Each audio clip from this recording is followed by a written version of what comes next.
Барларыңызға сәлем. Бүгін сіздермен тек қана бір ғана жұмыртқадан осындай қараңыздар печенье жасайтын боламыз. Чаймен енді дәмі деген енді керемет болып шығады. Міндетті түрде жасап көріңіздер.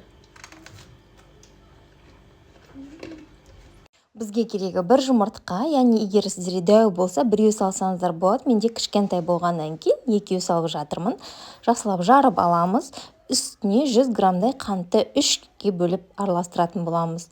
Барлығын бірден салуға болмайды. Осылай жақсылап көпіртіп алып, кейін ұнымызбен оның үстіне қопсытқышты салып, жақсылап араластырып, біркелкі масса, не жұмсақ болып шығатындай қамырымызды дайындап алатын боламыз.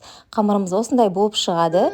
Кейін осылай майда бөліктерге бөліп, менде 25 граммнан 23 штук шықты. Сіздер 20 граммнан 30-40 штук шығарсаңыздар болады. Осылай вилкамен үстін әдемілейміз де әсемдеп 180 градуста 30 минут пісіріп алдым. Ас болсын достар, ұнаса маған тіркеліп